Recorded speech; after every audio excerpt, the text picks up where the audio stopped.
a 10-minute read would be a massive novel about breakfast, I can certainly give you a slow burn culinary narrative.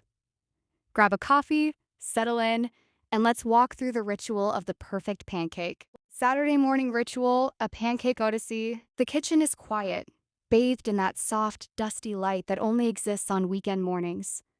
Making pancakes isn't just about calories, it's about the transition from the chaos of the work week to the slow rhythm of home. Chapter 1.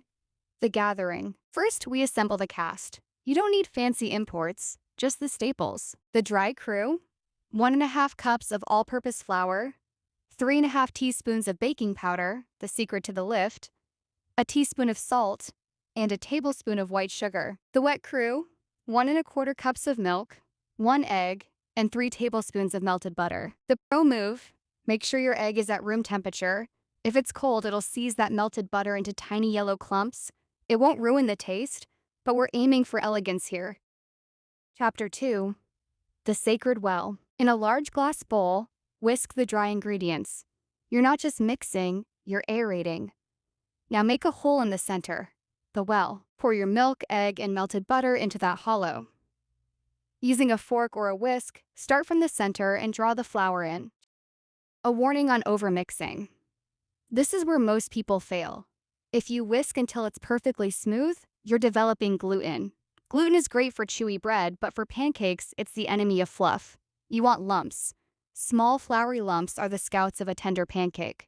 Stop the moment the streaks of dry flour disappear. Chapter 3. The Cure. Here is the secret step that separates the amateurs from the masters. Let the batter sit. Give it 5 to 10 minutes. Watch closely. The baking powder begins to react, and tiny bubbles start to surface. The flour hydrates, the batter thickens. This rest period is the difference between a flat crepe and a pillowy cloud. Chapter 4. The Trial by Fire. Heat your griddle or a heavy-bottom frying pan over medium-high heat. Drop a flick of water onto the surface. If it dances and sizzles away instantly, you're ready. Lightly oil the pan. Use a paper towel to wipe most of it away. You want a thin film, not a deep fry. Pour about 1/4 cup of batter for each pancake. Chapter 5. The Golden Moment. Now we wait. Don't poke them. Don't squish them with a spatula. Watch the edges. When the edges look set, dry and matte, and bubbles form on the surface and actually pop, leaving little craters that don't immediately fill back in, that is your signal. The flip. Be confident, slide the spatula underneath, and in one fluid motion of the wrist, turn it over. It should be a deep, tawny gold. The second side only needs about 90 seconds. Chapter 6. The Coronation. Stack them high.